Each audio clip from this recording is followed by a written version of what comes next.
Chris Parks here, McLean Mortgage. Just want to give you first-time home buyers a couple insights into what it's going to take for you to buy your first home. It's actually not too terribly simple, but there are three main steps that you need to be paying attention to. Step number one, your credit.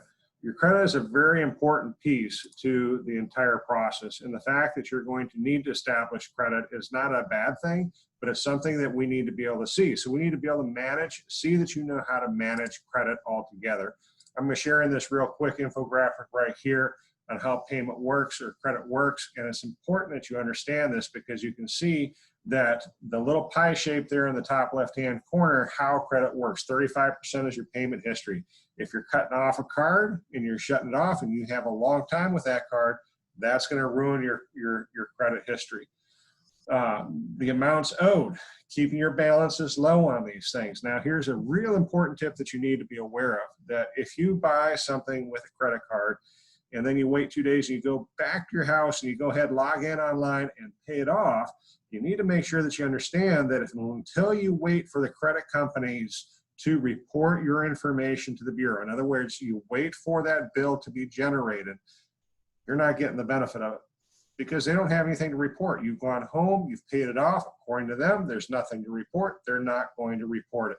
So if you have a credit card, make sure that you're waiting for the bill to come in so that they can go ahead and register that you have had a bill and that you've made your payment on time. So payment history, 35%, amounts owed, 30%. What that means is you need to keep your credit limit very low. So if you have $1,000 available credit, you need to keep it below the 50% mark to make sure that you're getting a good benefit and it's not hurting you. Anything over 50% use, not necessarily really helping you. But if you're owing less than 50%, it starts to help you. The closer you get to 10% use, the better off you are.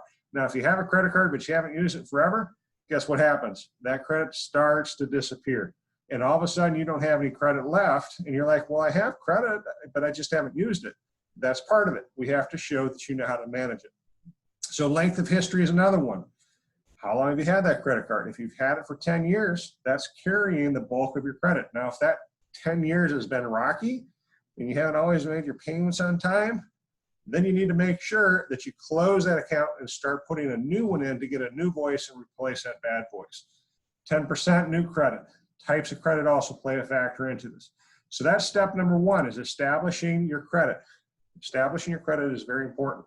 If you don't have a credit card, go and get one. Don't have to use it a whole lot. 25 bucks really is all you need to use a month. And that's just to show that you know how to manage it. So step number one, credit. Step number two, income. What kind of income are you getting? What kind of income are you generating? Is it hourly? Is it salary? Is it commission? Or are you self-employed? Each one of these has a slightly different way of us looking at them. And so we kind of need to know which one it is. If it's anything other than salary, we have to average. So you're looking at 24 months. We have to average over a period of time. So understanding your income is a very big deal. The last one is assets or savings. We really need to know how much it is that you have in your bank accounts, because that tells us what type of loan program you need to go for. As a first-time home buyer, you may need 100% financing. You may need a grant. But if you have lower money for a low down payment, first-time home buyer loan, as little as 3%, you can get in the door and get some really good terms for long term.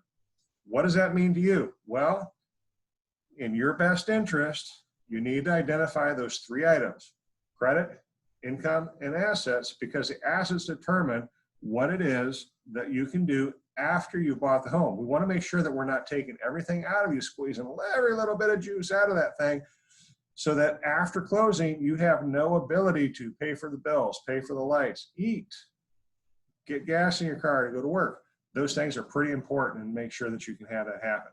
So those three caps right there: credit, income, assets.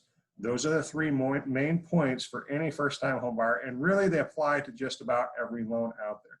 So if you're looking to be a first-time home buyer, the best thing to do is to sit down with a loan officer like me, go through the numbers together, make sure you know what you're getting into, and get those three items straight. Thank you so much for your time, and I look forward to hearing.